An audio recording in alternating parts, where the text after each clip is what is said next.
Right. And so many of us have had to pivot to online and be able to do maybe both. Like, I hope I can do both. I would like to.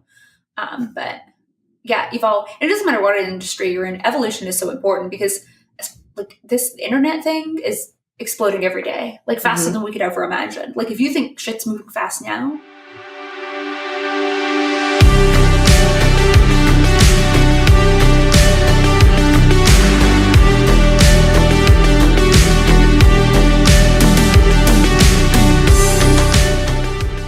Hello, friends, and welcome back to Hot Glue and Bobby Pins, a podcast by cosplayers for cosplayers and anyone who wants a look inside the lives of people who make things and post about it on the internet. This is the first episode of the new year, 2021, 2021, however you want to talk about it. I've been told that 2021 is wrong. What? They're like, no, it's 2021. So either way is fine. But we're going to take a look at the past year, the ups and the downs and everywhere in between, and speculate on what's coming this year. See what this year has in store for us as cosplayers and online content creators. We're talking New Year's resolutions, career and personal goals, and when we think cons will ever come back. So that's the noise I make when I hear cons. A distant memory. Yeah. But yeah, 2020 was weird. 2020 was weird. And I feel like it simultaneously went super fast and incredibly slow. Yeah, like everyone's like, oh, this is the longest March we've ever had. Yeah. And now it's 2021, which blows my mind that it's 2021 already. Yeah, it's nuts. It seems like, I feel like 2021 is like oh, we're in the future kind of year. But here we are and things are already not good. It's just 2020 season 2 at this point. So. Yeah. Okay, so we know basically if you're listening to this and you live through this, you know what happened. You know everything that's going on. Yeah. Let's kind of talk about how it affected us and our jobs.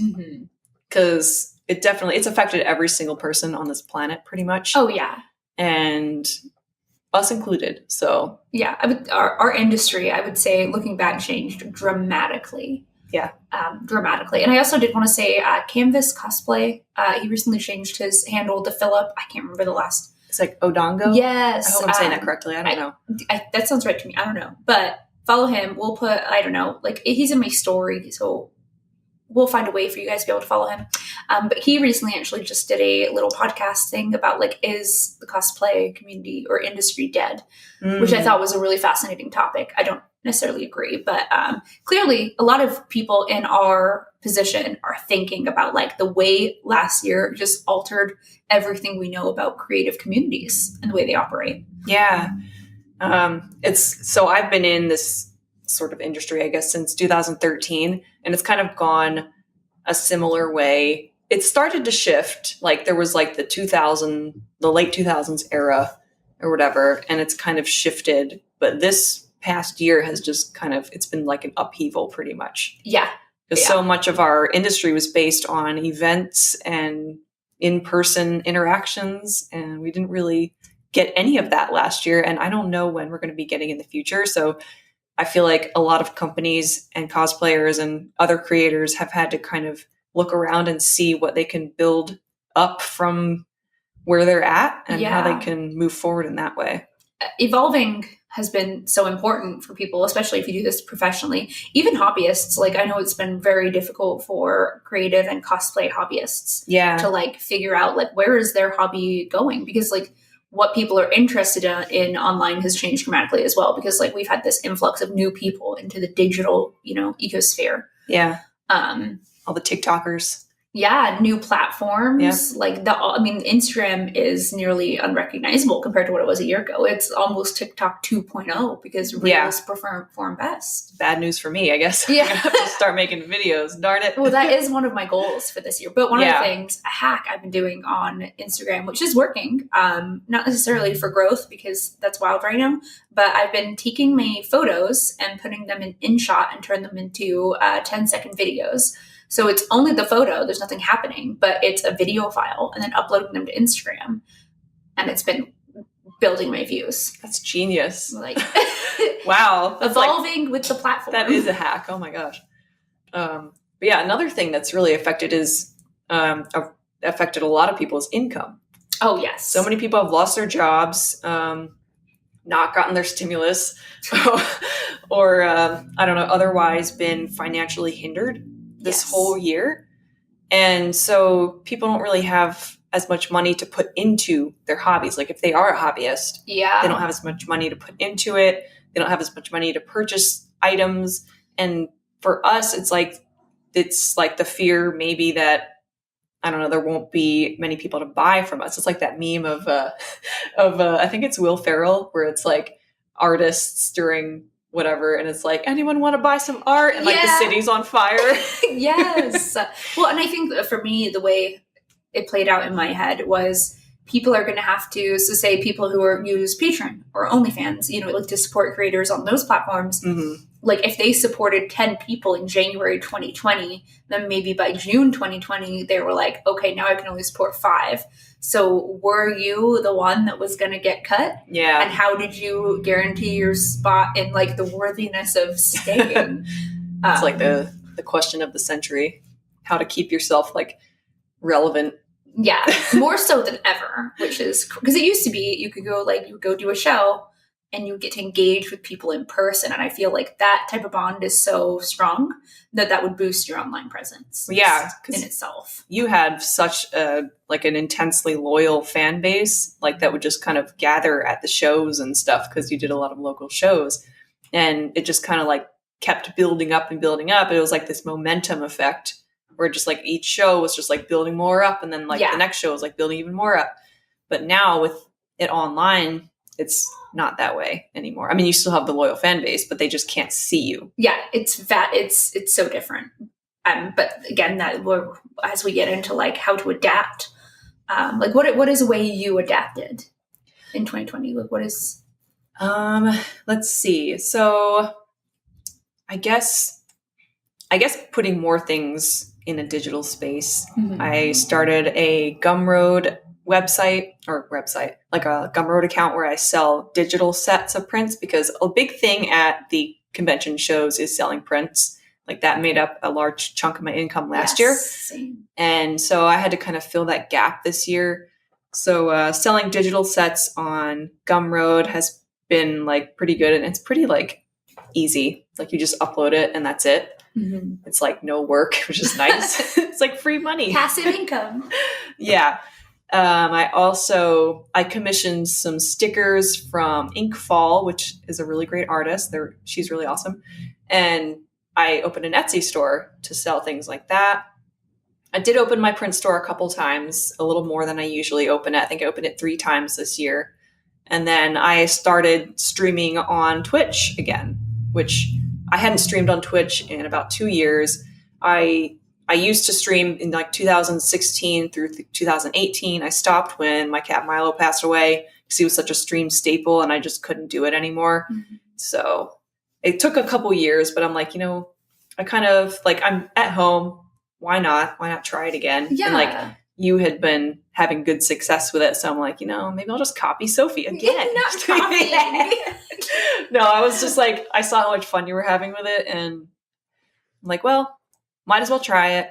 And I like it now better than I did back then. Yeah. So for some reason, I don't know what changed, if it was me or if like the circumstance or just, I finally like I'm starved for human interaction or something, which is mood. It's odd to say because I'm like a classic introvert, but I'm like, I need somebody to talk to. Yeah. My home all the time. Yeah. What are some of your adaptations that you've done?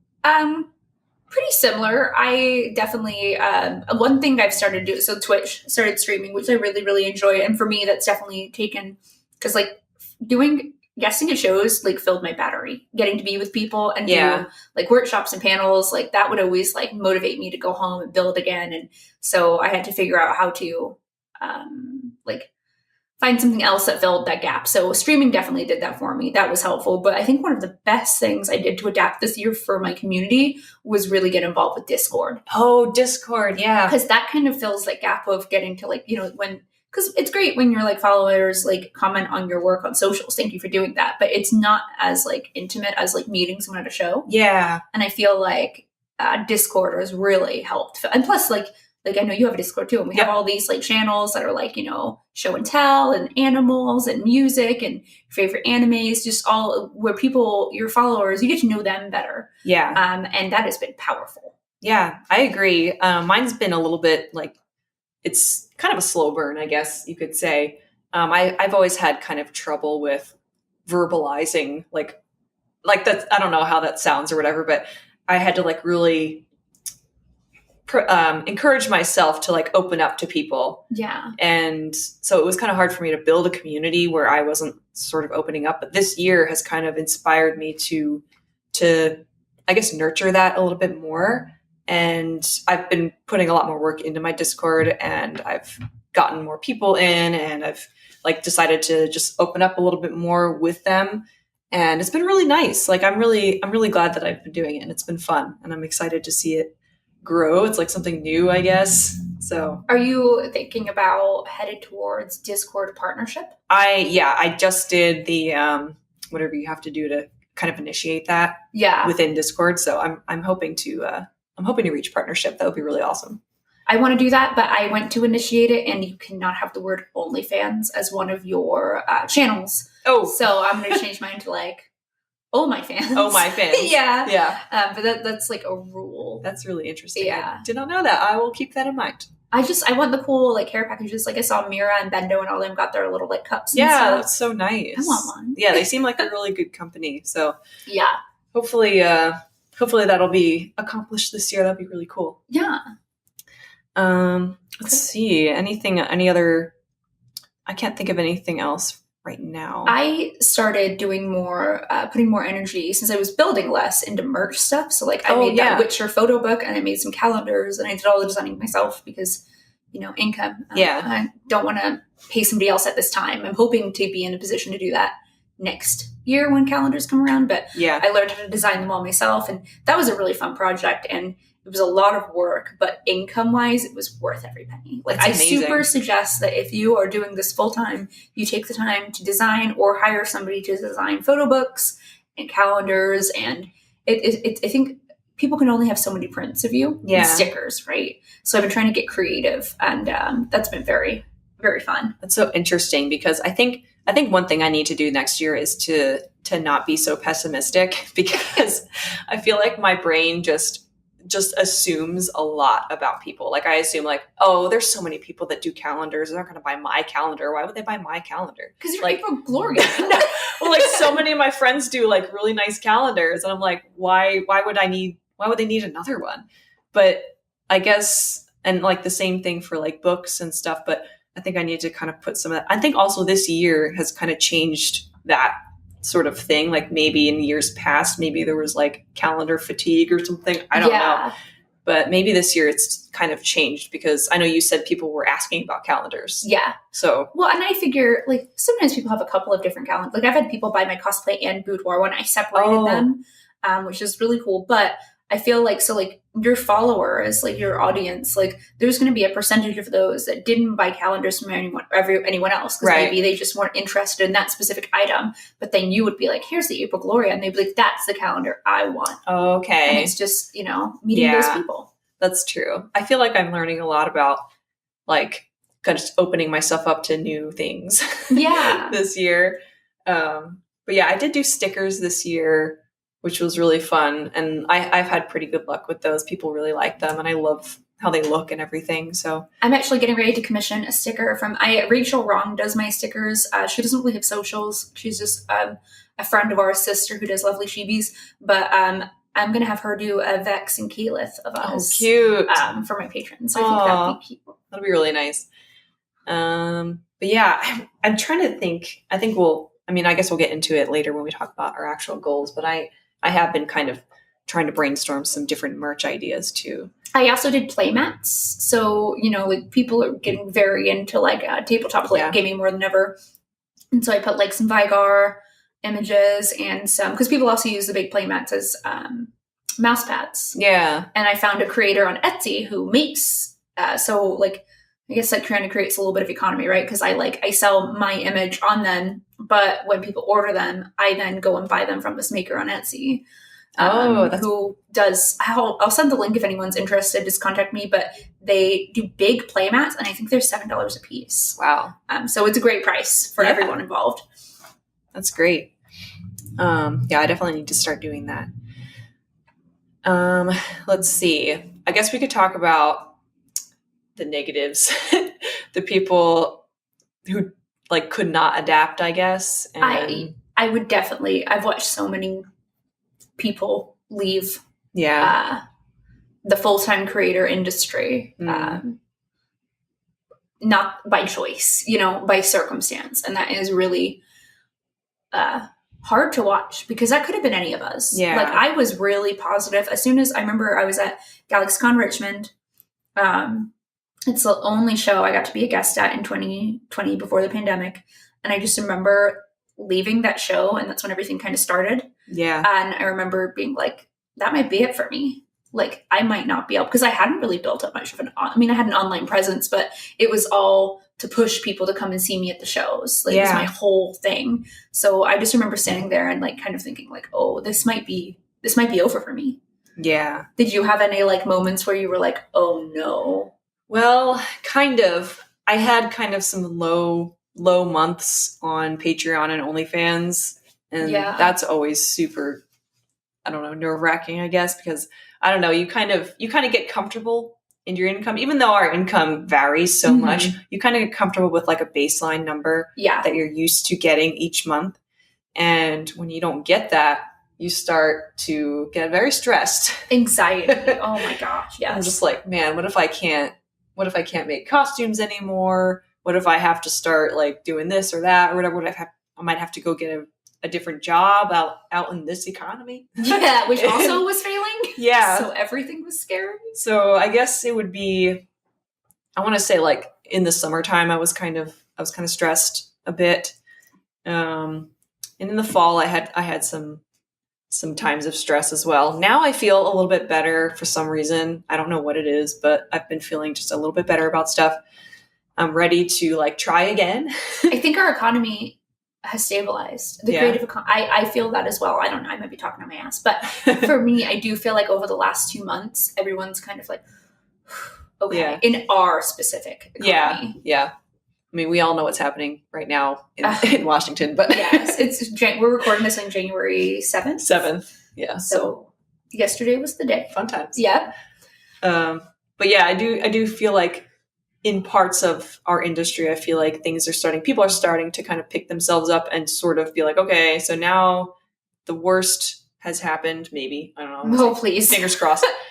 Now we can people are thinking of more ways to move forward, I guess I should say. I think one of the things I really noticed in about probably the fall as well, because that's when things really started like or end of summer, fall, picking up in a really good way. Mm-hmm. That I saw. But one of the things I noticed is that I think that as this like pandemic went on and quarantine went on even longer and people got used to not going out to restaurants as much, they're not going out shopping as much, people are spending more time at home on the internet, that like there was this injection of income into our economy, because people were like, well, they're not going out to eat as much, so they're supporting more creators online, or they're supporting, like I saw a lot of Kickstarters really kill it, like beyond what they expected. And so I feel like it became extra advantageous. Also, if you get paid by views, so like neither of us are partnered with YouTube, but a lot of YouTubers experience incredible success because people are at home and it costs nothing for me to watch a video, but then YouTube is paying that person. Right. So I definitely saw like an explosion of that, I would say, around the fall. And I think that if you think in terms of like switching your stuff to those places where it's happening, like we did with like Twitch, and that really helps re-inject income back in. Yeah. So even though 2020 was horrible in a lot of ways, traumatic, was there anything that you achieved this year that you're proud of, or that you didn't think you could, or something new that you weren't planning on achieving but it happened anyway? I think the biggest, there was definitely a lot of like, also I feel guilt for like, I don't know if this is anyone else's experiences, I feel guilt for experiencing any wins in 2020. Yeah, do you understand? Totally. Because I never wanted to be like the year, what, you know what I mean? But I want to speak honestly also, but I do feel a lot of guilt that things really, really went in a positive space for me after summer. And what the biggest win for me in 2020 was my transition, the way I chose to adapt and evolve worked in a way that my whole brand pivoted away from shows. So I don't feel like my success or my income is contingent on those anymore.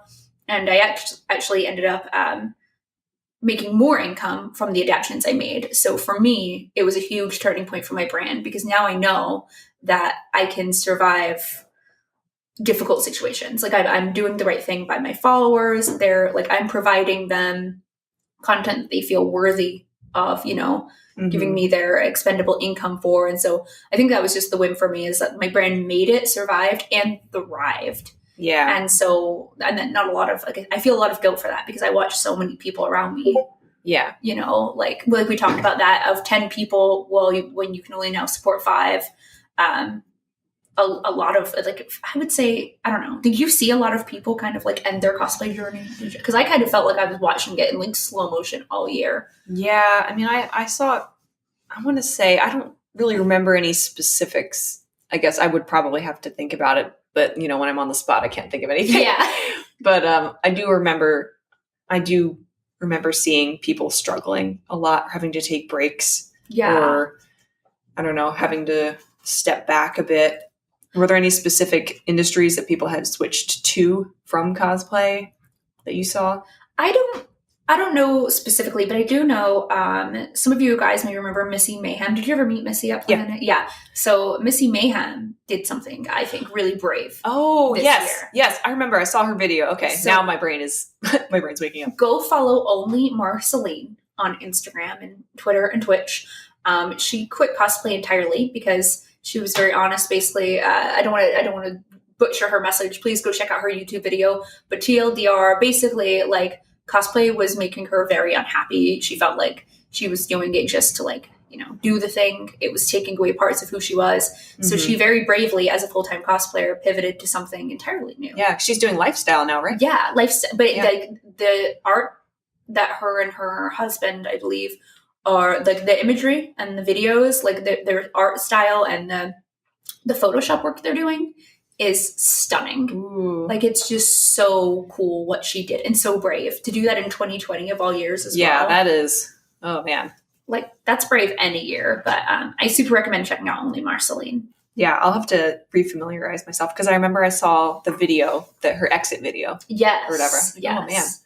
So I know there have probably been a lot more people that have left as well. Yeah. But it's great to see someone that left but is also, like, they didn't have to quit and go out of the industry altogether. Like, they just kind of pivoted into an adjacent industry. Yes. Jackie Kraft kind of pivoted this year. I mean, she will always have a place in cosplay because she's just so wonderful and talented. But she, I know she pivoted a little bit more towards, like, politics in her local. Like, she really got local. So I don't want to say where she lives. I don't know why I almost said that. Oh no. My bad, Jackie. But where she lives, which she does talk about on her socials, but she transitioned to, like, doing a lot of local, like, with the pandemic, like, she got really involved, and then she went as far as to start getting involved on a political level. Mm-hmm. And so she really pivoted to homegrown, like, I'm going to work on my, like, IRL community, which I thought was fascinating. Yes. Yeah. Casey and I talk about doing, like, local politics stuff every once in a while. Yeah. But then we're just like, we don't know if we want to or if we can, like, how to do it. So that's, like, really admirable seeing people doing that. Yeah. Absolutely. What about you? What was a win for you in 2020, or something you thought you did really good? Well, I wrote a list in true April fashion. I did not write a list. I love it. But let's see. So I think, all right. So I have, so in 2020, I wrote a whole, like, page full of goals. And one of them was meet Taylor Swift, and that did not happen. No, we didn't get to go. Unfortunately.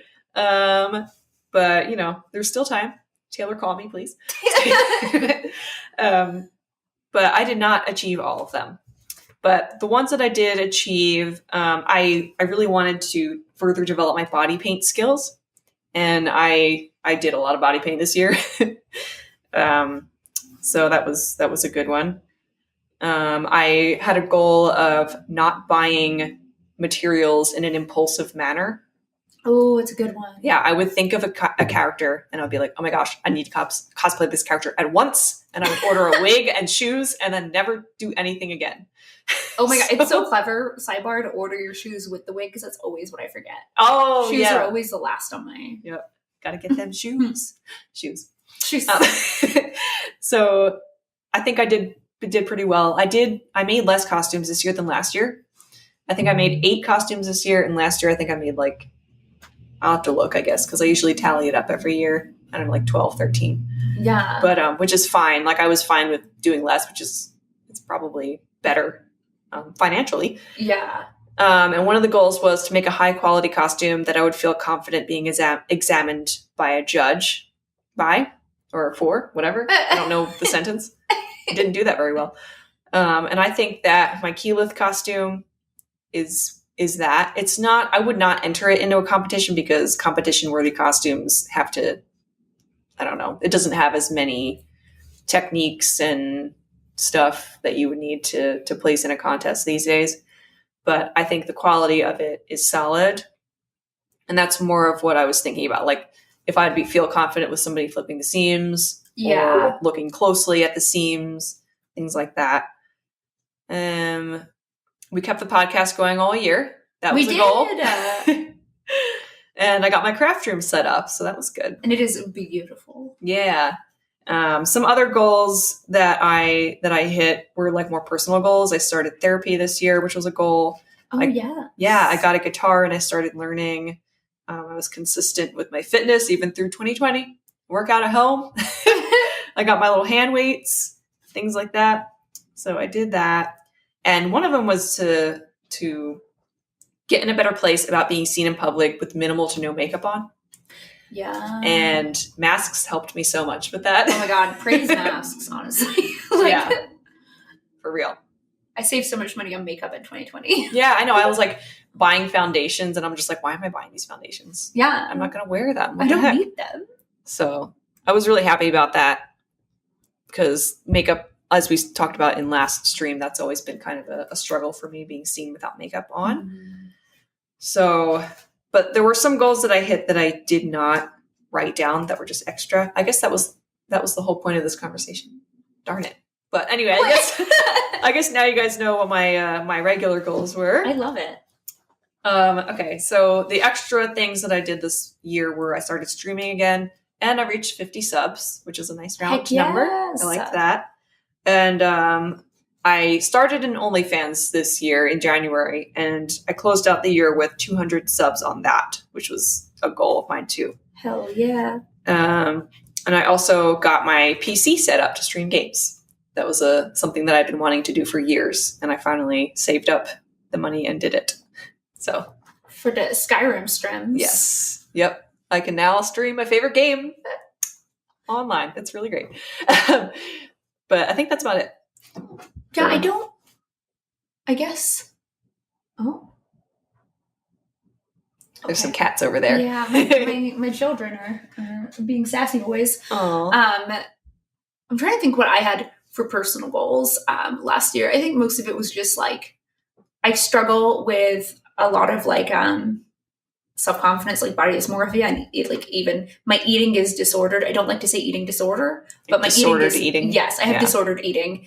And that was one of my goals last year, which I got on top of, and then I would fall off. Like the pin, I didn't realize how much like everything, because I'm kind of the type of person that goes through like, no, everything's fine. It's not a big deal. Like the world's not ending. Yeah. But you don't realize how much trauma is going on in the background of your head.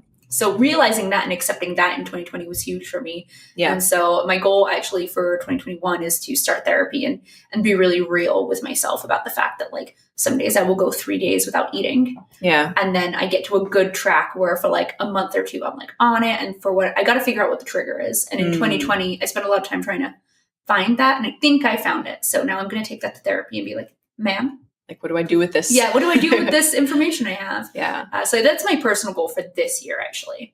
That's really good. to deal with that. I've been watching, I don't know, the sidebar. I don't know if anybody is watching what's going on with Eugenia Clooney. Oh, yeah. But that has really helped me, like, get it in my head that, like, you don't think it's dangerous because you don't weigh under 100 pounds, but it is a dangerous game to play, especially as you get older. And I am getting ready, not that 30 is old, but I'm getting older. I'm 31. Yeah, we're mature. Yeah. So I need to take my health more seriously. Yeah. Because how am I going to do all the cosplay fun things if my health is bad? Yeah. That's kind of what I think about, like, with the health stuff. I'm just like, I want to be able to, like, go on adventures and go hiking and be younger forever. Do photo shoots and stuff. Yeah. And I don't want to be able to, like, not walk to the location. So yeah, that's very true. Hopefully. Yes. I like, not like saying anything about people that do struggle with things, but like personally for my health, I would like to help it out as much as I can. Yeah. Yeah. So let's see. Let's talk New Year's resolutions. Ooh. What do we think about New Year's resolutions as a concept? Like, because I know some people have really strong feelings about them. Yeah. Like, some people like to be like, oh, they're so stupid. You don't need a New Year's resolution. Don't even bother with it. Like, you're just going to break it. Whatever. Don't even bother. So negative. I'm like, geez, okay. I thought I was negative. Here's what I think about New Year. For me, I'm the type of person where I can make goals throughout the whole year.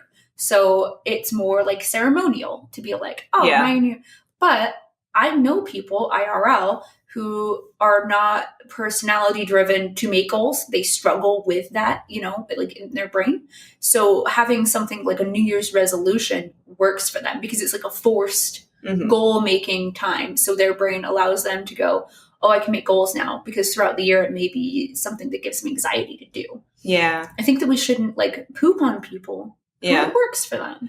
I know. And it would suck to be like, hey, I'm making a New Year's resolution. And then to have somebody immediately go like, ugh, you're just going to fail. Yeah. Like that sucks, man. Bet that last 1 week, haha, you suck. Yeah. Like, just call people a loser and move on if you're going to be mean. Yeah, geez, really. Damn.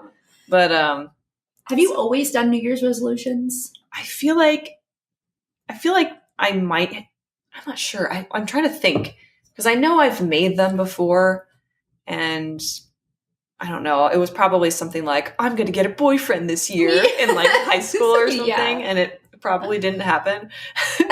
But I don't know. I think most of my goals when I was younger were like to be less shy or whatever, because I was always really quiet and I had a hard time with friendships and stuff. So I would probably be like, I just want to be less shy. I want more people to like me.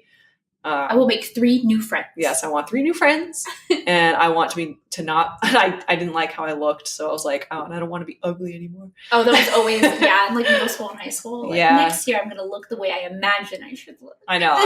I was very awkward looking, and nobody believes me, but I have pictures, so I feel you. And the internet doesn't need to see those because they're not good. I have a really atrocious goth stage I went through. It was my New Year's resolution to be goth when I was 13. That's fun. Boy, did I go into that all the way. Man. No one ever needs to see those photos. Yeah, I wanted to be not feminine is what I wanted. Because my sister is only a year and a half younger than me, so we were almost like twins. Yeah. So, but she was very, very feminine, very girly. And so I wanted to be the complete opposite of that. So I would just like strive to be like the most tomboyish, in air quotes, person ever. It's the best. But I still wanted a boyfriend. So I was like, I want to be tomboy and like not be feminine, but I also want to be pretty. And I also want boys to like me, but I don't want to wear pink. I don't know. I was like Avril Lavigne. I was very confused. Yeah, it was like before Avril Lavigne was a thing, like when she came out or whatever, or when her album came out, I was just like, oh, this is it. There it is. This is what I want. Yep. But I think I've made a lot of like weight loss resolutions. I know those are very popular. Yeah.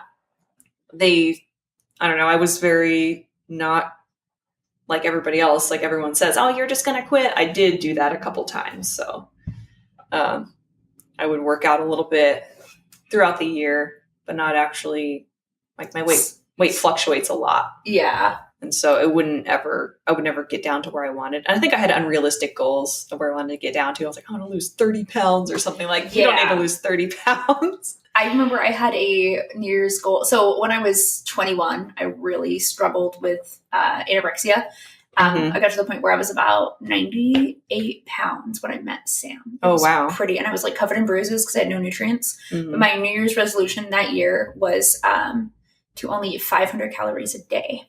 Oh, that's where it's wild looking back now because I remember it being like March and being so proud of myself because I had done it. And I was so like my mental space was, I'm like looking back now, I'm like, somebody should have been like, no, this is a bad resolution. Yeah. You need to like, ooh, what is happening? Yeah. So it's crazy that I was in a mindset where that seemed like a good idea. Yeah. At the time.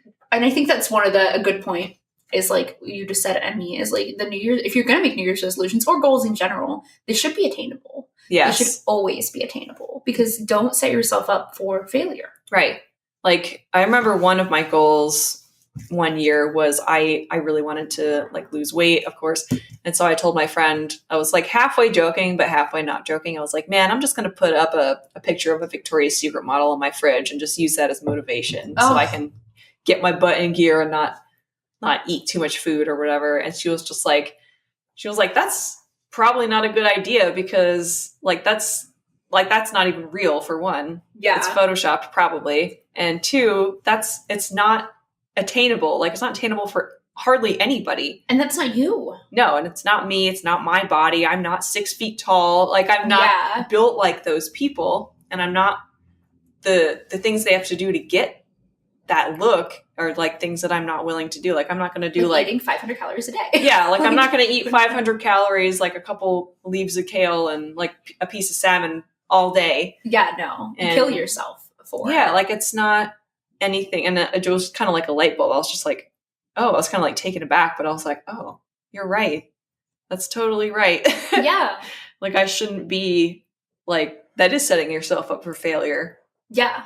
And you can do that with other things as well. As I think that I see a lot of people, and it's on my place on Twitter to be like, well, I don't, so I try not to, but I see a lot of like New Year's resolutions that are like that it's like, oh, you're just setting yourself up to be sad. Yeah. And to feel like you can't achieve, because that's how your self-confidence is built, right? Is by smashing goals. Like you set a goal for yourself and you hit it and you go, wow, I did it. So I can do it again. Yep. And that's how that's how you build success in yourself. And I think that if you're going to do New Year's resolutions, they should definitely be like, if it is going to the gym or being healthier, then maybe you start off with, if you go to the gym, not at all, like I'm going to go once a week. Mm-hmm. Every week I'm going to go one. That's attainable. But being like people who are like, I'm going to go 5 days a week for 4 hours like what? No, you're not. Like not in a mean way, but like, it takes time to build up habits. Yeah. And you'll feel better about yourself if you hit the small goal, and it'll encourage you to maybe step it up a little bit. Be like, oh, okay, it's March and I've been going every week. Maybe I'll try going twice a week. Yes. And this can apply to people. Like I was just thinking like streaming. Like I've seen a couple of people who are like, have not streamed before and are getting ready to start. And I'm guilty of this in the past too. Yeah. Of being like, you know what? I'm going to stream every day, 5 days a week, full time, right out the gate. Nope. I probably try, people, but maybe. But I think it's better, personally, my opinion, to set like, if you want it to be sustainable and consistent, to be like, I'm going to stream once a week. Because if you add additional streams, that's fine. But if you're just doing the once, I just think that like, we put so much pressure on ourselves to have these big, grand goals in life, or we're going to smash all these things, and this is going to be our year. Yeah. And that pressure we put on ourselves creates so much anxiety and mental health problems. And we do this all the time. Like, we got to, I don't know, stop. Cease. Yeah, cease. I know. And it's weird territory because it's like, on one hand, it's like, I don't want to like poo-poo all over people's goals or whatever. No, never. But it's like, it's a delicate balance between like, we want what's best for everyone, basically. Yeah. And I feel like I just don't want, I don't know. Yeah. It's a hard spot because I know I just crapped all over everybody for like doing that, but not really. I think that also these opinions are our own, right? These are based on our personal experiences, and for me in my life and for those around me. Yeah. I have watched so many people set unrealistic goals and then hate themselves when they don't reach this. Like, you're not gonna never even climb a hill and then climb Mount Everest. Right. Like, exactly. Perspective. And there's always going to be standout people who do. That's who true. Are magical unicorns and they did the thing. But if you set your goals in life in a way that makes sense for you, we just would all have a bit more confidence, I feel like. I agree. I do agree. But yeah, I think when I first started streaming, I told Alex that I was going to stream twice a week right away. Yeah. She suggested to just do once a week. Yeah. She was like, just do it once until you kind of get back into it. And then you can decide if you want to do another day. Yeah. And I'm just like, I wasn't like taken aback, but I was just like, oh. And then I'm like, oh, that's probably a good point. Yeah. Well, and then there's not so much pressure because, okay, if you start the year and you release your stream schedule to everyone and it's, I'm going to stream Monday through Friday, and then something comes up in the first week, you're already not consistent. Yeah. For me, I already have anxiety about that. Like, oh my gosh, I already ruined this. But like, if you have like, I'm going to stream every Monday, but then one week you're like, you know what, this week I'm also going to stream on Wednesday. Surprise stream for everybody. Yeah. Like, your consistency is still, and I do that with YouTube. That's my problem. I do this thing with YouTube every year. It's on my bucket list to do, to get it up. Same. I'm going to do 5 videos a week. Why do I need to do 5 videos? Why do I do, but in my mind, I'm just like, I'm going to go whole hog. Yeah. But this year I set a schedule of releasing 2 a week. And one of those can be like a Twitch clip. Oh, that's good. So I have like this, like, I don't know. I'm slowing my roll because I'm very prone to like diving into everything head first. Yeah. And then wondering why I burn out so fast. And I'm like a slow roller. Like I'll just like, because my goal for YouTube is 1 a month. I want to do 1 video in January and see what happens. Great. So, I mean, hopefully it works. I mean, we'll see. And it'll work as long as you're doing it, you know? Yeah. You one video, there's nothing wrong with that. I do need to, because I think it might be a confidence thing. Like it's like the whole like, oh, well, people aren't going to want to see this, or like they're not going to like it unless it has this kind of production value or this kind of this or that. And I just need to actually do it. One of my goals for 2020, one of my personal goals, is to not think so much about what everyone else thinks about my content. Oh, to like that's make good. Like that's why yesterday I put up that little video. Like that's so beyond what I would normally put on my Instagram, because Instagram I usually reserve for just finished cosplay photos, some selfies, and like boudoir stuff. Yeah. So I didn't really know how people would respond to kind of like a little video showing like a little Photoshop project I did. Yeah. But I just decided when I put, and I think I even put it in like my caption, like I don't care. Like I'm putting it up because I like it, and I feel really good about that I accomplished that yesterday. And so this year I want to do more of that. Yeah. Because I think one thing Twitch has taught me is that people will come for you. They will come for April Gloria and what April Gloria wants to do. Yeah. You know, not like necessarily like, oh, you didn't have like 6 Elgato lights and 2 1080p cameras. Where's the 4K at? Yeah. And if they do, then they can skedaddle on out of here. Yeah, they can find, but content in general seems to be moving. What I've noticed is like, as like things like TikTok rise and like, we're just, even some of the top YouTubers who have always had high quality content have started moving to more homegrown. That's like, interesting. I think people just want to devour the content. They don't so much like, you know, obviously I'm not saying like record in a dark room. That's great. Yeah. But we have this idea that we have to have like the best equipment of everything. Mm-hmm. And I think that's also another way we set ourselves up for failure. Like if I start off the year, like I have some goals, like I would like some new equipment for my streams and YouTube. But if I'm like, I'm going to have all this by January 31st, so that February 1st, I'm ready to rock. Like I'm going to be so stressed trying to make that happen. Oh man. So I guess we should go over this is probably a good time to talk about our 2021 goals. Oh yes. Yeah. Speaking of, I again wrote a very long list of mine. I just started my list right when I saw April's list because it was in my head. So I was like, oh no, I'll put it on paper. Perfect. So what are some of your goals that you want to do? Well, I know we both have this one. I want to get my website up and running. Yes. I am planning, so this also I think is a hack maybe that will help. So I'm going to I have ohmysophie.com, which right now links to Patreon, but I'm making a website where I can showcase everything that I make. So I look more well-rounded. But then I'm also going to buy the domains Oh My Squad and Oh My Fans and hook them up to Patreon and OnlyFans so that when I'm advertising on platforms, I'm not getting hit for advertising OnlyFans or Patreon. That's great. So that's great. Try that out. That's one of my goals. I need to think of a fun name that I can link.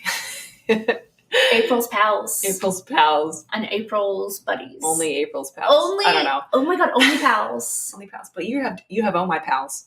Oh My Fans. Oh My Fans. Okay. So you can do Oh My Pals. Great. Only Pals. We'll chat about it. I really, my big goal for this year is the good. I don't know. I try not to put too much pressure on the goals. These are goals, but if I don't hit them, it's fine. But one of my big goals is Twitch partnership. I would love by December 2021 to be partnered. I don't care if it happens on the very last day of the year. I would just love to see that happen.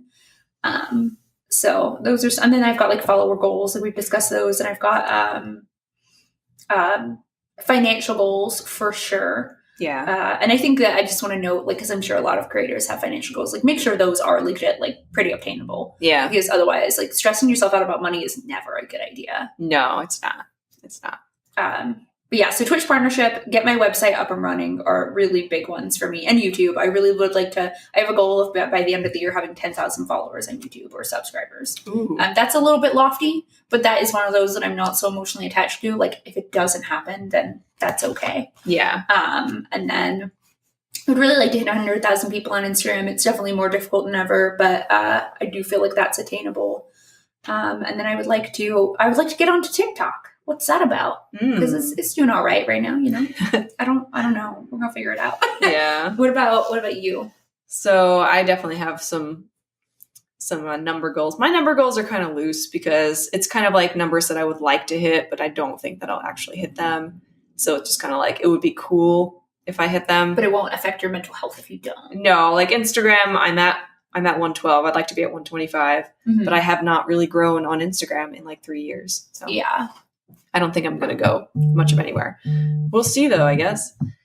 And then we actually just started an Instagram and a Twitter account for the podcast. Oh, yes. That's mine. Yeah. Yeah. And so on Instagram, it's just Hot Glue and Bobby Pins. And then Hot Glue and Bobby Pins was too long for Twitter's usernames. So it's HGBP podcast. For Twitter. And I'd like to get all of those to 10K because I really like that swipe up on Instagram. So that would be nice. I want to make a YouTube for our podcast too this year. Yes, that too. That would be really great. We need to start filming. Yeah. I think we'd get more people interested if they could see our faces. But I would like that. Then we'd have to like get dolled up or whatever. So I guess I'm wearing fake eyelashes right now. That's true. But I guess aside from like the numbers, and I have like financial goals, but I'd like to definitely create a website. I want to become completely self-sufficient in shipping items. So I have a stamps.com account, but for some reason, the site will not work. What is stamps.com? It's a site where you can ship stuff out. It's like a shipping service. You just like enter all your information, where it's going. You weigh it with your little scale, and it prints out a shipping label. You tape it and you just drop it off at the post office. Oh my God, that sounds like heaven. I stand at the post office for 1,000. Oh my gosh. Yeah, no, definitely. But stamps.com, that's going on my goal list. Well, see if it'll work for you because I've used it for a couple years, or like not a couple years, but like a year now. But for some reason I tried to add funds, and then when I went back to my homepage, it like froze and it wouldn't let me in. It like let me log in, but then it kept saying that it was timed out or something. And I tried it on multiple computers, and every time I tried to add funds to it, it said, oops, page is broken. And I'm just like, so I don't know what's going on. So I might have to try another one. There's one called Shippo. Shippo, that's what I was going to ask. Yeah, that one I might try doing next. So, but I'd like to be able to just not go to the post office very often. Like they can do international and stuff online. You can basically do everything online. So I've started it, but I'm like, I want to continue. And I want to implement more of a work schedule and have real weekends. I would love to have real weekends. That is so a dream. Dope. Yeah, and I don't know, and I don't want to be like at the mercy of someone emailing me at 10 p.m. or whatever. Yeah. I cannot, I just can't check my email. I can't do it.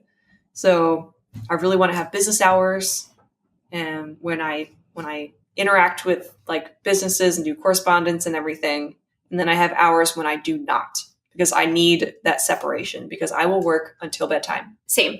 And then I'm stressed out. Like that was kind of like last night. I really want to do that as well. Yeah. That's a really good one. And like sometimes I'll work at night. Like I was editing a couple Keyleth and Vex photos last night. Ooh. Just because I wanted to, but I don't want to feel like I'm like checking OnlyFans messages, sending out pay-per-views, all this stuff at like 10 p.m. I don't want to do that anymore. Yeah. And it sucks because it takes away time from me and Casey, because that's our time to hang out and like whatever. So I don't want to be using that time for business. Because it's like, I can make my own hours. Like, I forget that I can make my own hours because we feel at the mercy of people. And that's exactly true. So I'm going to try to hold myself to it. Do like a Monday through Friday, like a whatever AM to whatever PM, and no weekends. That's a big thing I want to do this year. My personal goal is not be stressed about when you go a couple of days without engaging with your people or your socials, for sure. Another one I'd like to, this is kind of like a skill, I'd like to try out molding and casting. I did a tiny bit this year. I made one gem, one tiny little gem. But I'd like to learn I want to learn how to make dice. Oh my gosh, yes, I love Alexander Lee Studios on TikTok. It's like dice ASMR. Yes, it really is. Like, go watch and listen. Yep, and then Devin's learning how to make dice now. Everyone's like, I don't want to like just, jump on the bandwagon, but it looks so much fun. Well, dice are really, I give away a lot of Misty Mountain Gaming dice on my stream. Like, it would be really cool to not have to wait for shipments from them. And be able to, like, just make your own. And then it's more special too, because it's like, oh, I made this. That is really cool. So, and Alex does monthly giveaways for dice too on her stream. So we could all give away the dice. That would be really fun. So that's a big one. Finally try YouTube. I did like a couple videos last year, but I want to like do it for real this year. I started off real strong until about March last year, and then everything went downhill. Well, I mean, the world kind of went downhill then too. That's true. So. Blame it on the pandemic. It was definitely not my lack of consistency. Oh no, totally. But I'd like to try on Patreon doing like one special offer per quarter, possibly. I'd like to develop more logos and merch for both my cosplay stuff and for the podcast. I'd like to do different merch items for that too. I have some ideas. Nice. The podcast, I kind of want to do more episodes. I do too. Like, I really love this. Yeah. That would be nice to do like more than one a month. That would be really fun. And we could have more guests on. I know I'd love to have Mira on to talk about her experience changing her whole brand. Yeah, definitely. That would be really fun to have some creator friends on. Yeah. I'd like to get my streaming area set up because right now my computer is sitting on top of my crafting table and there's just like wires everywhere. My tower is like on the floor. It looks horrendous and I hate it. But I really want to get a nice desk. I gotta save up. It's like, so I need money. So much stuff to buy. I need to get a desk. I want to get some like little lights and stuff, and like a room divider so like my cats can't walk on the keyboard and stuff. Yeah. And so I'd like to do that. I would like one cool brand deal, company that I love or game that I love. So yeah, I'm open for that. And then for expanding on like the merch, I like to try different types of merch, like you were saying, like calendars, pins, stickers, more stickers. I'd like to keep up my stream schedule. And I'd like to make new media kits, multiple media kits to send out to companies. Same. And then like, I guess take more initiative with companies and with people in general. Like I also like on a personal side, I want to take more initiative with friendships. And then I want to take more initiative with companies as well. Yeah. It's hyper competitive right now. I really think that's another episode we need to do is about working with companies in this day and age. Yeah. I mean, like you can definitely talk about that. I'll have to get some experience before. Well, I would love to know like your experience, like with the way like you do things, you know what I mean? Like when they do reach out to you and how you I think that we both can speak from two different sides on that. Maybe we can figure out like ways that we need to change our approach or something. Because I know I've been a little too passive the past couple of years. I thought I was aggressive, but after this year, I realized I'm not nearly as aggressive as the people out there doing it. I need to get a fire under my butt or something. But yeah, then I have like just random personal ones. Like I want to still stay consistent in fitness, continue my guitar. I'd like to get a piano and I would like to do voice lessons because I did voice in college and I would like to do it again at some point. But 2020 was supposed to be that year, but in-person lessons, I'm not going to be singing all over somebody, Yeah. And then I'd like to try more indie makeup brands, experiment with my makeup more. I do want to experiment with my makeup more, for sure. And I actually really want to dabble in some like voiceover stuff, not necessarily voice acting, but voiceover. I was just talking on stream about that. I wanted to see, I don't know, it just seems like a lot of fun to do. There's a lot of Facebook groups that do open calls where they'll put out like the sentence they want you to say or whatever. Yeah. And you and everyone else would submit. And then when they pick the person, they pay you what they tell. So that's great. Yeah. Maybe I'll look into that. Man, there's a Facebook group for everything. I do recommend, speaking for people, and a goal being starting a Facebook group for especially with the way social media and algorithms are. Yeah. My Facebook group has grown 10,000 people in the last month because Facebook is, the last 2 months, there's commercials on TV about Facebook groups now. Have you seen those? No. And on YouTube and stuff, like they're pushing groups so hard all over the world. That's nuts. And I mean, I haven't really studied the engagement in them super, but it's just a place where like, there's not really an algorithm, you know what I mean? Yeah. So I really suggest that creators in all industries consider opening a Facebook group. That's interesting. Yeah. Cause on my old Facebook profile, that's a long story, but I was in a couple Facebook groups for a podcast and then like a YouTuber that I follow. And I thought that was a really interesting idea. Yeah. No, I super recommend people do that. That would be interesting to figure out. You just need to bring in people that would contribute, I guess. Yeah. Well, and you're going to get a lot of, like, I have mine set to where I have to approve people, but I approve everybody. And if you give me a problem, I'll remove you. Yeah. But it's been a great way because, like Facebook pages struggle so much with reach sometimes. So I'll put up my post on Facebook, leave it for a day or two, and then I'll share it into my group. So that way people who didn't see it now get a second chance at seeing it. That's a good idea, just to kind of use it as the second wave of Facebook audience. Yeah. That's a good hack. Man, I just hope we can do all these things. I feel good about, because this year I'm not going to overstate what I want. Yeah. I'm going to do things consistently, and I'm in a new space that I feel really good and excited about.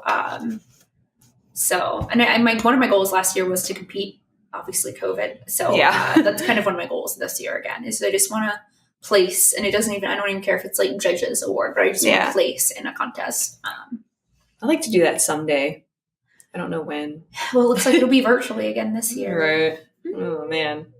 Yeah, I thought about entering a couple contests last year, but I forgot. I forgot every time, and I don't know why. I entered one Nakacon's contest. Okay. But I feel like I entered Vigar, and I'm very proud of that costume, but I feel like the details are missed. Oh. Because I didn't do a video, I just did photos. But when I really thought about it, like, it's already so hard to judge digital contests. Yeah. But especially if you choose a cosplay that has like nuanced details that are better in person, like you've got, no chance really, especially up against something that's very loud. Right. So, many lights and sounds and many textures. That's one of my goals this year too, is to do electronics and lights. Like my goal has always been, people always ask me, what is if money and skill wasn't an issue? Yeah. The question. What would the cosplay be? And it has always been and will always be Raiden from Metal Gear Solid. Yeah. With like, I want the face mask part to like move down to like, I want it to be electronic, full of electronics. So that's kind of what I want to accomplish this year. That's like something I want to work towards doing, because that's like a dream cosplay. Nice. So I guess now that we're on cosplay, I feel like everyone's going to ask, not everyone, but some people are going to ask. Everyone's been asking me, so I got to tell you. Oh my gosh. Use my code. Are there costumes that you're planning on making this year? Definitely Lords of Showroom. I'm getting ready to start that one. I got to finish Princess Serenity. And then I draw a blank because the list that I keep making new lists. I don't know. I do have this crazy plan that I keep talking about where it's 8 of 8. So 8 cosplays in 8 weeks. Oh boy! So I'm gonna, again, we talked about not overstating things. Yeah. So I don't mean 8 weeks back to back. It would either be like 2 weeks and then 1 off. So I make 2 costumes and I get a week off. And I wouldn't choose costumes that would be like, I'm not gonna build a like. I'm trying to think of an example of a costume that's just unnecessary. Almost anything huge from 40K. Like, we're not doing that. Oh gosh, no. Yeah. But I just have this like, because I figured, we're not going back to shows until at least later in the year. I know one of the show companies that I tour with has already let me know that they are not even considering shows again until August. And another contract is already canceled. Mm-hmm. So I'm trying to just be proactive. And so I thought it would be fun to have like this thing that I do that like where I'm like, because I like to speed build. It is what I like to do, but do it within reason. I'm thinking maybe we do 2 costumes a week off, 2 costumes a week off. And then I've built 8 costumes for the year. And so that's why I'm saying then when that's done, I could spend the rest of the year shooting them and focusing on building Raiden from Metal Gear Solid properly. That's true. And that could be my big contest piece. That's really interesting. Because then you're not just like building slowly all year. Because I know you like to do it in short bursts. So might as well make that work for you. I get bored. Yeah. If I cosplay, I love Princess Serenity. I'm very proud of the way the dress looks, but I haven't been able to work on it because of the holidays and the move. Yeah. And now I'm already like, now I want to do Lords of Shomaru, but I have to finish it. So that's kind of one of the things I really want to like see myself do this year. And I'm talking to some companies about like sponsoring it, maybe making it like a thing. Yeah. So like we stream it and it would be YouTube content and TikTok. I'm trying to make it like this thing that works for me instead of making it the stressful thing that works against me. So, yeah, that's a good plan. It's a good plan. We'll see. So this year, I guess I haven't really thought of like a time schedule because before a couple years ago, like back in like 2015, I would kind of write out the costumes I wanted to make. And I would write each month, I would say, okay, so by this date, I'm going to plan this costume. And then this date, I'm going to start sewing this costume. And then I'm going to have this date and I'm going to finish or whatever. And I would just have certain specific dates and times for each aspect of the costume. And of course, if you cosplay, you know. Yeah, no. That doesn't work. Did that give you more anxiety and stress just seeing those deadlines come and go? Yeah, it made me want to just give up. Yeah. So I stopped doing that. And this year I just kind of like went with whatever I wanted to do. And Keyleth took a really long time to make. But I wasn't like consistently working on it, but I was also doing other things. But I ended up being happier with the costume at the end. Because sometimes I think I just need time away from it to kind of think. Because I don't know if my brain works slowly or something, or if I just need some distance in order to like think about different like pieces of it and how I'm going to do it. No, I understand that. Yeah. So like if I get overwhelmed, I just take a step back. And then when I come back to it, I can kind of think about it and be like, okay, so this I have, and I'll just like think of an idea somehow. Like it'll just appear. I feel that. It's like just getting away from it and getting your brain away from it. Yeah. That what seems so difficult to think of, suddenly you're like, oh, there it is. Yeah. So I think that's a big reason why speed building doesn't really work for my building style. Yeah.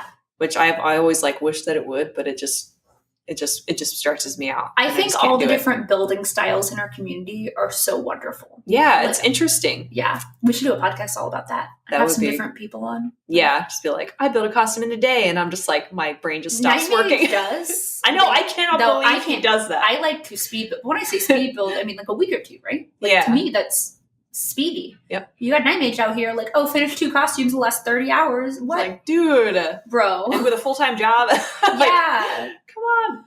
But yeah, that's admirable. So, but this year, so for costume specifics, I guess I'm starting Formal Yasha from Critical Role, from the episode where they went to the formal party. And it's based off of Tough Tink's art. So I'm going to just start the mock-up next week. I would like to do her jester. That jester is so cute. I know. Super cute. And so I also want to make Ahsoka Tano from Star Wars Rebels. Ooh. Not the Mandalorian outfit, the Rebels outfit, because I just like that one for me. Yeah. Let's see. And I would like to, my dream costume is the Nightingale armor from Skyrim. So that's going to happen at some point. I'm not sure when. And then I have a couple other ones. So the Star Wars High Republic series just came out. The books just came out, or one of the books just came out. And there's a character in that I would like to make as well. I had one on, so for Valentine's Day, I'm thinking about doing like a Valentine jester. Oh, cute. I bought this 1960s nightgown, and it's got little puffy sleeves, and it's like a long, like light bubblegum pink nightgown. And I kind of want to do it on, like our bed that we just got. It's like a 4-poster bed, and I kind of want to get the like streamers that come down and cover the posts. I like to do that. Maybe I'll do like a limited print or something like that. That's cute. Yeah, so I have like ideas. I just don't have timelines on when I'm going to do them. I need to do a V-Day thing. Yeah. So I'm trying to get ahead of myself on some of the holiday stuff because it'll get to be like, oh, it's a week before Christmas and I have nothing. Yeah. So always behind.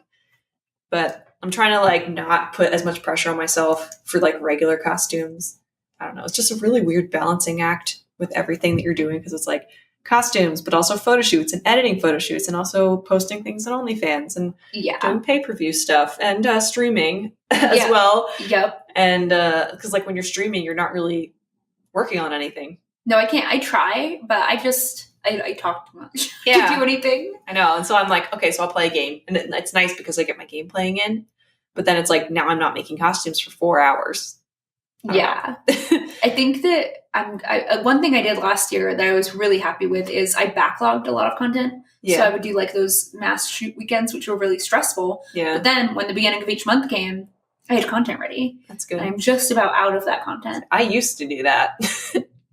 I used to schedule out every month ahead of time. You were like months ahead. I remember. Yeah, I would be like scheduling like, oh, it's January. I got all the way up till May. Yeah. So that's why I wanted to do that because I admired it so much. I was like, wow, April.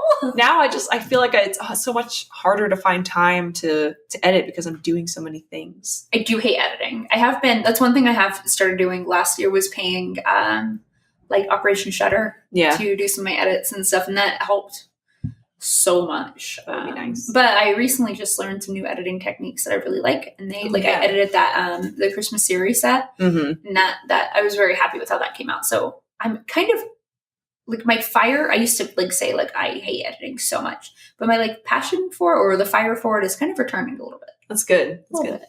I think one of my fixes was to do unedited sets for OnlyFans because my unedited selfie sets, they perform better than my professional sets. Like whenever anyone asks for a pay-per-view set, it's always one of the selfie sets. Yeah. Like almost always. Sometimes they'll ask for the other ones or whatever, but the selfies way outperform the professional ones. Yes. I'm just like, why am I even doing this? That is actually something I thought about for 2021 because I have a lot of like unique, like I think they're unique. I don't know, maybe they're not, but in my brain they are like unique boudoir cosplay concepts. Yeah. And if I only do one of those a month, I have so much more time to do other stuff instead of trying to do like 3 or 4. Yeah. So I think I'm going to do like one professional, really well thought out set a month that's boudoir and the rest can be selfie. Because I agree. That's kind of what I'm doing. People. Yep. Like you do one big set and then you do like 3 or 4 selfie sets that you don't do anything to. And little videos. Yep. Just hanging out in my undies, drinking a coffee. What's up? Just, what people do. Yeah. Right? All the time. In full makeup and eyelashes. Yeah, this is totally how I am every morning. Whatever keeps the dream alive. Yeah. Thank you for your patronage. Yep. We appreciate it. I do love that, like, the selfie and, like, this is away from what we're talking about, just sidebar, organic, like, thing. I like that. Yeah. Because it's real and it proves that as a society, including men, there's kind of a shift away from the highly like photoshopped airbrush thing. Like it's fun to have those sets that are like artistic sets, but then like the love for all the realness I adore. Yeah. I think I was resistant to it at first because it's just like, man, I spend so much time editing and I was just like trying to force it. But now I'm just like, you know what? Whatever works. Yeah. If it works, I'll do it. It's what you like. It's fine. And I'm liking that I'm bringing in both men and women. Like I've gotten a couple women in as well, and I like creating content for all genders. Yes. So that makes me really happy. Yeah. There's always that little extra. Like I'm thankful when anybody joins anything, but like when it's a lady, when I see a lady's name, I'm always like, oh hello. Yeah. Oh hi. Like we love it. We love it. So yeah, I guess. I don't know. Do you think there's like I guess we kind of talked about this the whole way through, but is maybe if there's like a summary of where we think it's going, like where is this all going? Because I know we're pivoting right now, but I think that because I think shows will come back, and I think that when shows come back, if you are in the realm of guest cosplaying or even vending. I know a lot of cosplayers who also just purchase space in Artist Alley to sell their stuff. But if you're within the convention realm and that's something you enjoy, I think that when they come back, you're going to make a killing because people are starved for that when it comes back safely. But in my optimistic view, I just feel like the pivot to online has really made a lot of brands more powerful. Mm-hmm. And a lot of creators more powerful because now they know they can do both. However, I just don't see cosplay going anywhere. I know there's a lot of concern about like, is cosplay over? Yeah. But it may look a little bit different and it may be evolved, but it always has been. Like when I started going to conventions in 2009, like guesting wasn't what it is. It was not, none of cosplay looked like it looks right now. Yeah. And so it makes sense that it is going to change. And so I think the industry, there's so many, it used to be like it was just the juggernauts. And now there's so many everyday working cosplayers that I think that if anything, we're just seeing it turn into a viable, full-fledged economy. Yeah. That is sustainable. Because even when I first started in 2013, like there were maybe like 10 like really prominent people. Yeah. And like those were the cosplayers. Yes. But now there are so many and there are more people each day, I guess. Making money, full-time living. Yep. They're people that I've never heard of and they've got like 250K on Instagram and they have a successful OnlyFans or something. I'm like, man, I've never even heard of these people. Yeah. So it just proves that it's possible for more people than ever before. There really is room for, because everyone is in a slightly different lane. Yeah. Everything, you know, like my brand is Sophie. Like no one else is Sophie. So what I have to offer is going to be vastly different than what even somebody who does, if we did the exact same cosplays, like it would still be different. Even like our brands, like Sophie and I, we do so much together, but we still have our own individual brands. Like no one would ever confuse us for each other. No.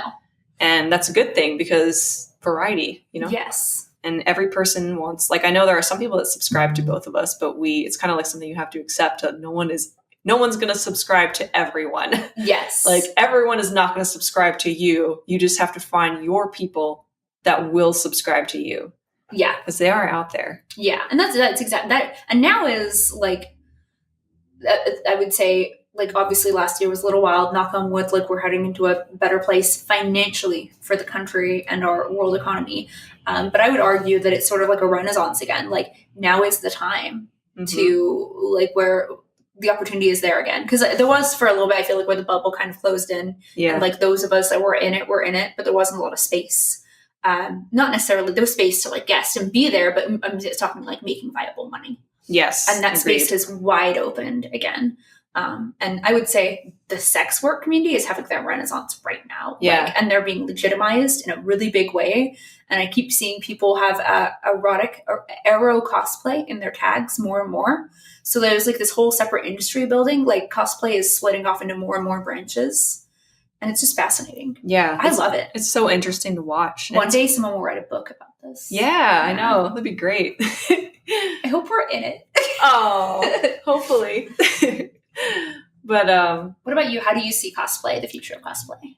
So I definitely think that we're in a transformative. We're like a caterpillar inside of the cocoon. We're like a pupa.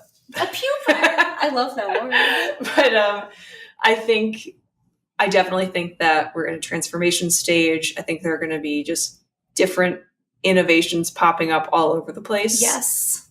People are just looking for more ways to basically make money or reach audiences. Mm-hmm. And you're going to have to either think of something. It's like necessity is the mother of invention. Yes. Yes. And it's just, you have to basically, if you're going to do this and you're going to survive on this, then you have to innovate. You have to be ready to evolve. And, oh my gosh, PokeNate. I don't know if any of you guys follow him, but he's awesome. He does like Pokemon stuff. PokeNate, he's awesome. Follow him. But him and I had a discussion. We did a Wizard World show together a few years ago, and we were in the car on the way to the airport, and something was changing in our community at the time, and I can't remember what it was. I think that like at the time, Wizard World was kind of one of the only like mainstream like cosplay tour, like where the show toured. Yeah. And so like the people who worked for the show would tour with the show. And we were talking about there was a couple more getting ready to pop up, and we just got into this discussion about how important it was it was to start evolving with the times then, because it was early. And I do think that like you and I have done a great job of that. Like, I hope evolving. so. I was going to say, I know you don't think you have, but from the outside, I certainly think you have. I think I've done a lot more this year than I have any other year, because I think I kept trying to fit myself into a mold, like the 2014 mold. Yeah. Where it's like, you do guesting, you sell prints. That's it. Yeah. And then you have Patreon. But no, there's so many anymore. different places you can be. I mean, and that you're right. Like, that's crazy you say that. You just blew my mind. Because there was like this, like, the way to do the right way to like do things. Yeah. There was like two of them. There was that, and there was the online version. Right. And so many of us have had to pivot to online and be able to do maybe both. Like, I hope I can do both. I would like to. But yeah, evolve. And it doesn't matter what industry you're in. Evolution is so important, because like this internet thing is exploding every day, like faster than we could ever imagine. Like, if you think shit's moving fast now, 2 years from now, it's not going to look the same. No, like, it's not. There's going to be competitors for YouTube. You got to be willing to be everywhere. And I used to tell people that websites were a dead idea. I lied to you. I'm sorry. Please get a website. I was wrong. Everyone get websites 2021. Yeah, evolving time. Get a home base. Have a blog. Have your media kits on there. You can hook it to all of your pay sites. Do the thing. And also start using videos on Instagram. Boom, do it. Please. That's the key. Yeah. But don't quote us. It's hard to watch people who complain about which I understand complaining, but complain about not getting what they want, and you can watch them refuse to evolve. Yes. You know what I mean? Like, they make no changes. They've made no changes for years. I'm guilty of that too. I think you do make changes. I do, but I know in my mind that there are some that I have chosen not to make, or it takes forever for me to actually make the changes. Yeah. Like, the changes I do make, they've been like 2 years in the making. Yeah. So I think what we need to do is learn how to evolve faster. Yeah. Like, you need to get those Jedi reflexes. Yeah. And think of it as exciting, not scary. Because I used to do that as well. Like, TikTok, I was resistant to TikTok. I to be perfectly honest, I wished death on TikTok deeply, because I was just like, I don't want to do it. Please ban it. And that's mean. And I'm sorry. People make it. I'm not trying TikTok commenters are mean. So yeah, like, I was so adamant. For somebody who's a proponent of social media, I was like, no. When they were like, we might ban it, I was like, yes. Okay. But now I have seen the error of my ways. And guess what? I got to evolve with it. So that's what I started doing. Yeah. And as soon as I did, I started seeing like, okay, here we go. But you also get to decide how that looks, because I've kind of decided on TikTok, like, I don't really care about having 1 million followers there. Yeah. But it's a great place to do little videos of my work in progress, which Instagram doesn't like. Right. So I think that's kind of what I'm going to use that avenue for. Yeah, and it's genius. And like how we talked about Alex doing her dice videos. Yes. Like, her TikTok videos are literally her putting her dice in their little packaging, doing her little wax seal. So cool. And it's super aesthetically pleasing. Yeah. Like, aesthetically, that's like what I want my brand to be, is like aesthetically pleasing things that don't have to be my face. Okay. So yeah, I think I have to learn, like, you have to learn what would work best for you. Like, there is something that will work for you. Yes. And you can tailor what's happening with algorithms and changes to what I think we get stuck into this kind of, like you were saying, like, we have to follow the cookie cutter, but you can tailor these things to how you want them to be. Just like, I don't want to make a ton of like trendy TikToks. So like I said, on Instagram, I just started putting videos into InShot or photos and making them into videos. I'm now getting similar reach as the trendy videos on there. Not the same exactly, because obviously they're trendy, but it has allowed me to move into that space in a way that makes sense for me. So that's good. I'm going to try some of the trendy. I try them in my private time and I feel goofy. Oh my gosh. I cannot do those like little dances or whatever. Yeah. I'm too old. And I know 33 is not old, but I don't feel like I want to do the same dance that a 14-year-old is doing. Yeah. So yeah, I'm not going to use TikTok for that. You can find other ways. I do want to do more transformation. I like those. Yes. Makeup transformations. I feel like I could do. I know the TikTokers are going to like go off on what my face looks like without makeup, but you know what? They'll be all right. I'm just going to not look. Listen, 2021 is the negative comments or reach. Yeah, like, you know what? That's you true. can drop your negative. I'm going to delete them, but thank you for the reach. Right. Like, I'm not going to respond to you. I'm going to delete. I'm going to block you. Thanks for giving me attention. But thank you for the attention. You just told the algorithms that you thought this was dope, because the algorithms don't know that you hate it, guys. When you shit all over people's stuff because you don't like them or what they're doing, you're helping them. Yep. Like, why do you think the algorithm knows that you hate it? No. Nope. Like, it's They can't read. Yeah. Can't read. Like, what are you doing? But, so yeah, go off, whatever. Please come and hate on my TikTok for a little bit while I get ramped up. Come hate follow me, please. Oh my goodness. I will just block you when I'm good. Yeah. Oh man. I like that tangent we went on. Very yeah, much. that was fun. I like that. It's like our real conversations. I mean, it's basically just a conversation. So. Yeah. That's why I love this so much. Yeah. And I really I know lately I've noticed the last 2 episodes or so, we've really had a lot of people who may be listening right now making comments to us about it and how much they like it. And I love to hear it. We appreciate it. Yes. And while I'm on that subject, if you would take the time to go to your platform of choice and give us 5 stars. Yes. That would help us show up in the algorithm. Yes, please. Help us, or in the recommended, I think. Yeah. So give us a 5-star. If you're not going to give us 5 stars, don't even bother.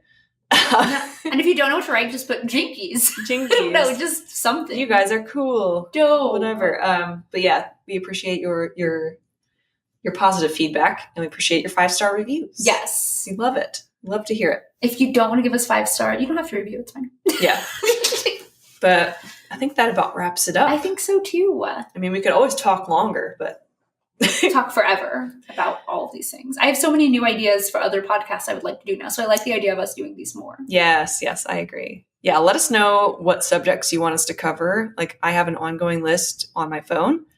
So let me know, or let us know what you want to hear. Oh, wait, real quick before we go, can I read off some of the resolutions people sent us? Oh, yeah. So we did ask peeps. Sophie put out on her Instagram what everybody's resolutions were. So we're going to read them off. So at Capital City Soul said, stop self-sabotaging. Take some Photoshop courses. Be the person I am inside. I love that. That's a good one. I aim to produce a piece I am pleased of enough to enter into a national competition. That's a good one. Says at dry_gins. Yes. Dungeon and Dry Gins. I like the name. Oh, I get it. Yeah. Courtney at Courtney R Photo says to get published. Good luck, Courtney. And then I have some more over here. Here's what always happens. We ask you guys these questions and you don't say anything until we're done with the podcast. Yep. And then it's too late. We caught it just in time. Samir says, be honest with myself and live and plan one day at a time. We love it. Anime Frat Boy says, just for everyone to be safe and healthy. I think that's going to be the theme. I love that. The theme of 2021. Everybody just, stay alive. Chill. Brandon Corvus says, read more and keep me alive. Please keep you alive, Brandon. Yes. That is necessary. I hope we all live and our to last see one. 2022. This person Magical Michaela Dawn. Yes, I'm sorry that I just called you this person, but you are a lovely person. I made a list of 21 goals I want to accomplish instead of one resolution. That's very good. That's kind of like mine. I think I had over 20. Yeah, that's good though. Yeah, and it's nice to see in yours that you made the list at the beginning of last year too, and now you've listed out which ones you did hit. That's pretty cool. Yeah, so thanks so much, guys, for listening to us ramble and chat. Hopefully we'll see you guys in a couple, just maybe 2 weeks or so. Yeah. We'll try to do bi-monthly, see where we're at. And if we do more, then perfect. Surprise. Yeah. Follow us on social media, Facebook, Instagram, Twitter, April Gloria, Oh My Sophie, Twitch, YouTube. Everything that you can think of. Patreon, OnlyFans. Yes, all the places. Join and then follow the podcast at Instagram, Hot Glue and Bobby Pins, and on Twitter, HGBP Podcast. And we'll have a YouTube very soon. Yes, we will. And have a great day. Goodbye, Cass. And we'll see you later.